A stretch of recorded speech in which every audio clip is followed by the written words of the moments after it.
में प्यार की खुशबू तो होठों पर दुआ रखना, इमाम वक्त से एक रिश्ता इश्क वफा रखना, इमाम वक्त से एक रिश्ता इश्क वफा रखना। আউযুবিল্লাহি মিনাশ শাইতানির রাজিম, বিসমিল্লাহির রহমানির রহিম। ছোট বন্ধুরা, আসসালামু আলাইকুম ওয়া রাহমাতুল্লাহি ওয়া বারাকাতুহু। তোমাদের সবাইকে আমন্ত্রণ জানাচ্ছি ছোটদের জন্য হুজুরের খুতবা অনুষ্ঠানের একটা নতুন পর্বে। তোমরা জানো তোমাদের প্রিয় এই অনুষ্ঠানটির মূল উদ্দেশ্য হচ্ছে হুজুরের জুমার খুতবা তোমাদের কাছে আরেকটু সহজবোধ্যভাবে উপস্থাপন করার চেষ্টা করা। আজ আমরা হুজুরের 6 ফেব্রুয়ারি 2026 তারিখের খুতবা নিয়ে আলোচনা করব। আর খুতবা নিয়ে আলোচনা করার জন্য আমাদের সাথে স্টুডিওতে দুইজন প্যানেলিস্ট রয়েছে, দিয়ান আল মাহাদ এবং মাসরুর আহমদ। আসসালামু আলাইকুম রাহমাতুল্লাহ উস্তাদজি। ওয়া আলাইকুম সালাম ওয়া রাহমাতুল্লাহি ওয়া বারাকাতুহু। তোমরা ভালো আছো? জি উস্তাদজি, আলহামদুলিল্লাহ। আপনি কেমন আছেন? আলহামদুলিল্লাহ, আমিও ভালো আছি।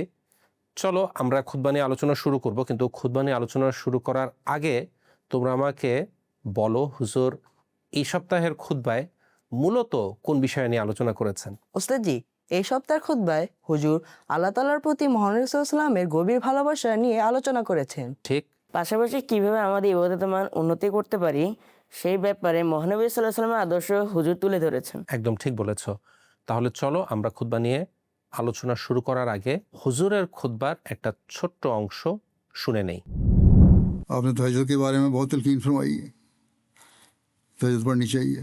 हज़रत मुस्लिम मौद ने इसकी तफसीर में एक जगह लिखा है कि रसूल करीम सल्लल्लाहु अलैहि वसल्लम को इन नवाफिल का इतना ख्याल था कि बावजूद इनके नफल होने के आप रात को फिर कर देखते थे कि सहाबा में से कौन की नफल पढ़ता है। यानी शहर की गलियों में सड़कों पर फिरते थे, पता लग जाता था कहाँ नमाज़ों की आवाज़ आ रही है, तहज्जुद के वक्त उठे हुए लोग, और कौन नहीं पढ़ता। यानी आप ये भी जायज़ा लिया करते थे कौन तहज्जुद पढ़ रहा है और कौन नहीं। आजकल अगर किसी से नमाज़ों के बारे में पूछा जाए या यही कह दिया जाए कि मस्जिद में नमाज़ें पढ़नी चाहिए, कितने नमाज़ों में मस्जिद में आते हो, तो उस पर एतराज़ शुरू हो जाता है लोगों का कि ये हमारा ज़ाती मामला है, तुम कौन होते हो हमसे पूछने वाले। जमात को इसके पूछने की क्या ज़रूरत है, ये हमारा अल्लाह ताला का मामला है। लेकिन हाँ, हज़रत सल्लल्लाहु अलैहि वसल्लम तो ख़ुद तहज्जुद की नमाज का भी जायज़ा लिया करते थे। एक दफ़ा आपकी मजलिस में हज़रत अब्दुल्ला बिन उमर रज़ियल्लाहु अन्हु का जिक्र आया कि वो बहुत अच्छे हैं और इनमें फ़लाँ फ़लाँ खूबियाँ हैं। आप सल्लल्लाहु अलैहि वसल्लम ने फरमाया, हाँ आदमी तो बहुत अच्छा है, बशर्ते कि तहज्जुद पढ़े। चूँकि वो नौजवान थे और तहज्जुद में कुछ सुस्ती करते थे, इसलिए आपने उन्हें इस तरह तवज्जो दिलाई। বন্ধুরা, আমরা এতক্ষণ হুজুরের খুতবার ছোট্ট একটা অংশ দেখে নিলাম। তবে তোমাদের মনে রাখতে হবে আমাদের কিন্তু হুজুরের সম্পূর্ণ খুতবা শোনার কখনোই কোনো বিকল্প নেই। আর আমাদের চেষ্টা করতে হবে হুজুরের খুতবা যেন আমরা অবশ্যই লাইভ শুনতে পারি, অর্থাৎ সরাসরি শুনতে পারি। কোনো কারণে মিস হলে আমরা পরবর্তীতে অবশ্যই হুজুরের খুতবার রিপিট শুনে নেব আর চেষ্টা করব একাধিকবার হুজুরের খুতবা শুনে খুতবাটা বুঝে নেবার। আচ্ছা দিয়ান, মাসরুর, আমরা তো হুজুরের খুতবার ক্লিপেও তাহাজ্জুদের গুরুত্ব বিষয়ে শুনলাম। হুজুর খুতবায় মহানবী সাল্লাল্লাহু আলাইহি ওয়াসাল্লামের আরও কিছু উদ্ধৃতি তাহাজ্জুদ নামাজের উপকারিতা এবং গুরুত্বের বিষয়ে বলেছেন। তোমরা কি মনে করতে পারো? জি উস্তাদজি, মহানবী সাল্লাল্লাহু আলাইহি ওয়াসাল্লাম বলেছেন নিয়মিত তাহাজ্জুদের নামাজ পড়তে। আমরা যেন অন্তত 2 রাকাত হলেও তাহাজ্জুদের নামাজ পড়ি। আরো বলেছেন রাতের শেষ অংশে আল্লাহ তাআলা নিচে নেমে আসেন এবং অনেক দোয়া কবুল করেন। দেখো হযরত রাসূল পাক সাল্লাল্লাহু আলাইহি সাল্লাম তার উম্মতকে, তার মান্যকারীদেরকে, সাহাবীদেরকে নিজে তরবিয়ত করেছেন। এর আগে হুজুর বলেছেন রাসূলুল্লাহ সাল্লাল্লাহু আলাইহি সাল্লাম কত দীর্ঘ তাহাজ্জুদ পড়তেন। রাসূলুল্লাহ সাল্লাল্লাহু আলাইহি সাল্লামের আল্লাহ তাআলার প্রতি ভালোবাসা এবং তার ইবাদত এই বিষয়ে দীর্ঘ খুতবা দিচ্ছেন, তাই না? অনেকগুলো খুতবাই হুজুর দিয়েছেন। রাসূলুল্লাহ সাল্লাল্লাহু আলাইহি সাল্লাম কীভাবে দীর্ঘ নামাজ পড়তেন, তাহাজ্জুদ পড়তেন, তার পা ফুলে যেত, এক রাকাতেই তিনি সূরা বাকারা, আলে ইমরান, সূরা নিসা এগুলো তিলাওয়াত করে ফেলতেন। এসব ঘটনা হুজুর বলেছেন। এত কিছু সত্ত্বেও, অর্থাৎ তিনি নিজে যে এভাবে তাহাজ্জুদ পড়ছেন, এটা করে কিন্তু তিনি ক্ষান্ত হননি। তিনি সবসময় নিজের যে শিক্ষা, যেটা তিনি আমল করছেন, পালন করছেন, সেই শিক্ষা তার অনুসারীরাও যেন অবলম্বন করে সেই ব্যাপারে সচেতন ছিলেন এবং নিজে রাত্রেবেলা বাইরে গিয়ে খেয়াল করতেন কে কে তাহাজ্জুদ পড়ছে, সবাই উঠছে কিনা, তাহাজ্জুদে তারাও মনোযোগ দিচ্ছে কিনা, এই বিষয়টা লক্ষ্য করতেন। আর মৌখিকভাবেও সবসময় গুরুত্ব দিয়ে বলতেন যে অবশ্যই তাহাজ্জুদ পড়ো। আমরা হুজুরের খুতবা ক্লিপেও শুনেছি, অন্য সময়েও সাহাবীদেরকে উপদেশ দিয়েছেন এবং বলেছেন, যেটা দিয়ান বলল, যে অন্তত 2 রাকাত হলেও তাহাজ্জুদ পড়ো। এর পিছনে যেই উপকারিতাটা রয়েছে সেটা হচ্ছে আল্লাহ তাআলা প্রত্যেক রাতের শেষ ভাগে পৃথিবীর নিকটবর্তী আকাশে অবতীর্ণ হন এবং নিজের বান্দাদেরকে তিনি আহ্বান জানান যে কে আছে আমার কাছে কিছু চাইবে, আমি তাকে তা দান করব। এভাবে করে আল্লাহ তাআলা ডাকেন বান্দাদেরকে। এটা রাসূলুল্লাহ সাল্লাল্লাহু আলাইহি ওয়াসাল্লাম বলেছেন, এটা হাদিসের বাণী।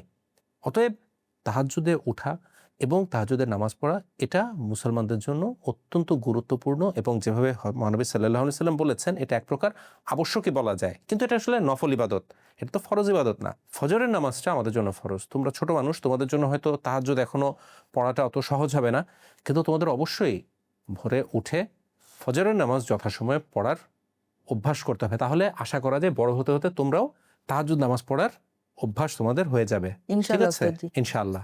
ওস্তাদ জি, আমার একটা প্রশ্ন আছে। কি প্রশ্ন?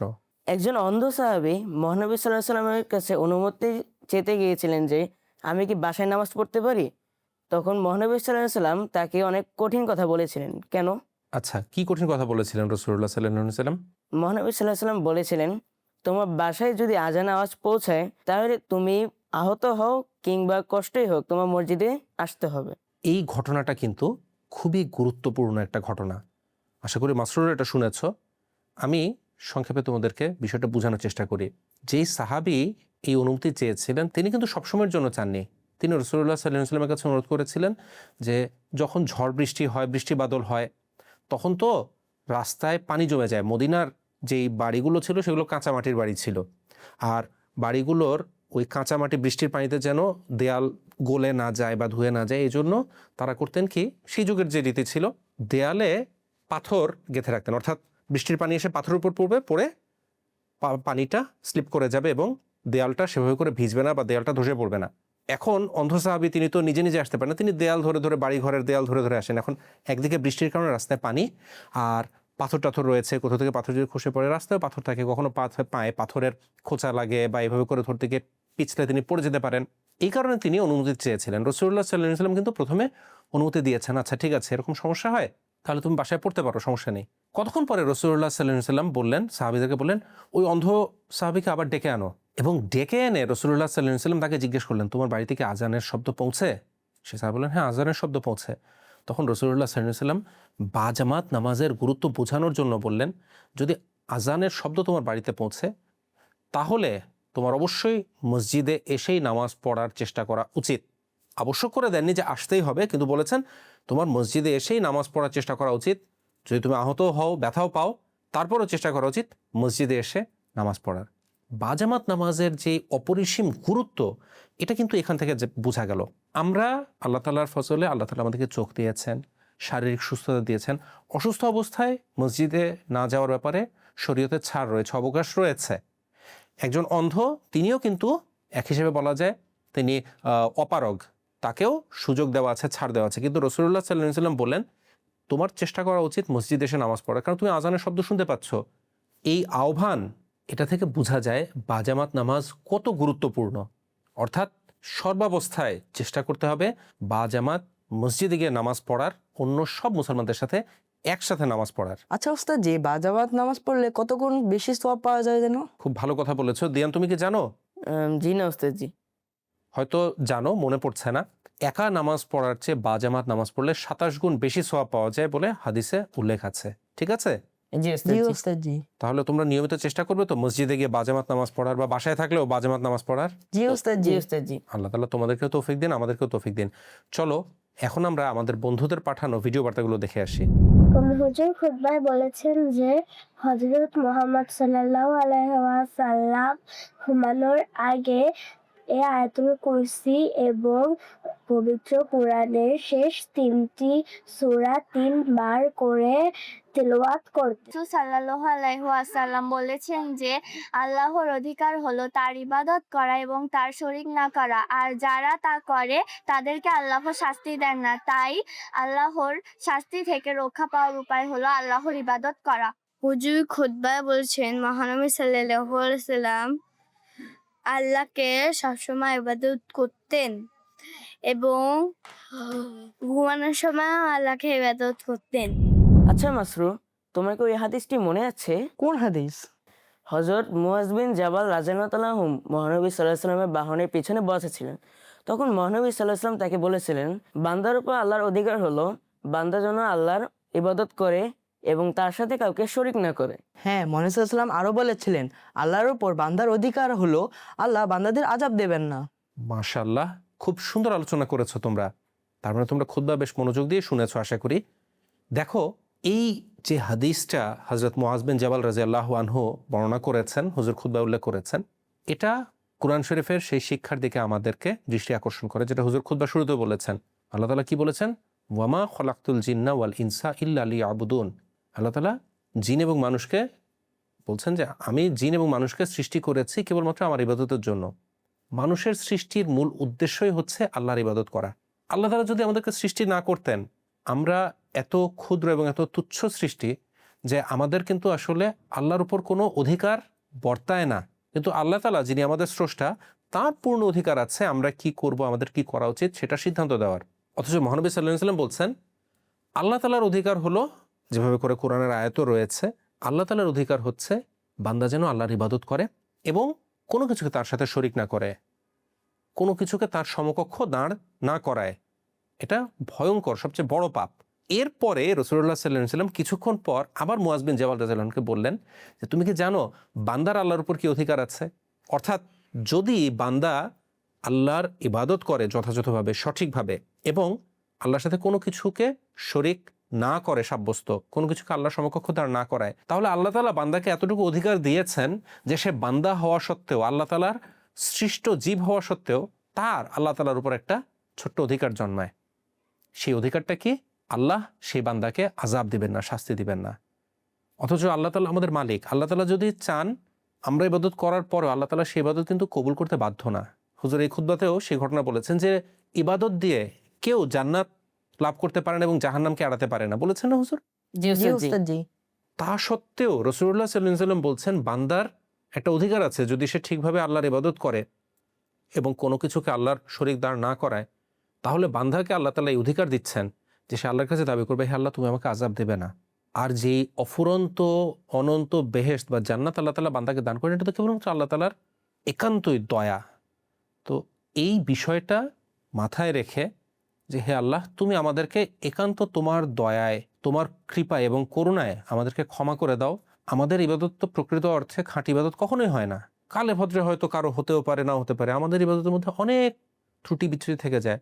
আল্লাহ তাআলার কাছে আমাদের বিনত হয়ে দোয়া করা উচিত, আল্লাহ তাআলা তুমি দয়া করে আমাদের এই ইবাদতগুলো কবুল করে নাও এবং আমাদেরকে খাঁটি ইবাদত করার তৌফিক দাও এবং তোমার আযাব থেকে আমাদের রক্ষা করো এবং তোমার জান্নাত আমাদেরকে দান করো। আল্লাহ তাআলা আমাদেরকে তৌফিক দিন যেন আমরা প্রকৃতই আল্লাহ তাআলার ইবাদত করতে পারি। খুতবায় তো আরও অনেক বিষয় ছিল, তোমরা কিন্তু অবশ্যই চেষ্টা করবে খুতবা আরও 2-1 বার রিপিট শুনে সবগুলো বিষয় আত্মস্থ করার। আমরা তো ছোট প্রোগ্রাম, এত বিষয় আলোচনা করার সুযোগ নেই। এখন তোমাদের জন্য একটা কুইজ। আমাকে বলো তো, রাসূলুল্লাহ সাল্লাল্লাহু আলাইহি ওয়াসাল্লাম তো অনেকভাবে আল্লাহর জিকির করতেন। রাত্রেবেলা রাসূলুল্লাহ সাল্লাল্লাহু আলাইহি ওয়াসাল্লাম একটা বিশেষ উপায়ে আল্লাহ তাআলার জিকির করতেন বা আল্লাহ তাআলাকে স্মরণ করতেন, সেটা কি ছিল? বলো মাস্টার।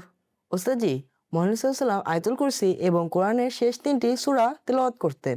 ঠিক বলেছো, অর্থাৎ সূরা ইখলাস, কুল হুয়াল্লাহু আহাদ, সূরা ফালাক, কুল আউযু বিরাব্বিল ফালাক এবং কুল আউযু বিরাব্বিন নাস বা সূরা নাস, এই 3টা সূরা আয়াতুল কুরসির সাথে পাঠ করতেন। এটা একটা উপায়, কিন্তু তোমাদের মনে রাখতে হবে রাসূলুল্লাহ সাল্লাল্লাহু আলাইহি ওয়াসাল্লামের প্রত্যেকটা কাজই কিন্তু আল্লাহ তাআলার স্মরণে এবং আল্লাহ তাআলার জিকিরের জন্য নিবেদিত ছিল। আমরাও যদি রাসূলুল্লাহ সাল্লাল্লাহু আলাইহি ওয়াসাল্লামের আদর্শ অনুসরণ করি, প্রত্যেকটা কাজের শুরুতে আল্লাহ তাআলার নাম নিয়ে শুরু করি, তাহলে সেই কাজগুলো আল্লাহ তাআলার জিকির বা আল্লাহ তাআলার ইবাদতের অংশ হয়ে যাবে। সর্বাবস্থায় আল্লাহ তাআলাকে স্মরণ রাখার চেষ্টা করতে হবে, স্মরণ রাখতে হবে। ঠিক আছে? জি উস্তাদ জি। জি। তোমাদের দুজনকে অনেক ধন্যবাদ, তোমরা আমাদেরকে স্টুডিওতে অনেকক্ষণ সময় দিয়েছো। সেই সাথে বন্ধুরা যারা এতক্ষণ আমাদের অনুষ্ঠান দেখলে, তোমাদেরকেও ধন্যবাদ। তোমাদের কাছে আমাদের অনুরোধ, তোমরা নিয়মিত হুজুরের খুতবা দেখে খুতবা থেকে ভালো লাগা অংশটুকু আমাদের কাছে ভিডিও বার্তা হিসেবে প্রেরণ করবে। আমাদেরকে ভিডিও বার্তা পাঠানোর হোয়াটসঅ্যাপ নাম্বারও তোমাদের জানা আছে। এছাড়া তোমরা যে যে ভিডিও বার্তা আমাদেরকে নিয়মিত পাঠিয়ে থাকো, সেগুলো আমরা খুবই উপভোগ করি এবং আমাদেরকে সেই ভিডিও বার্তাগুলো অনুপ্রাণিত করে।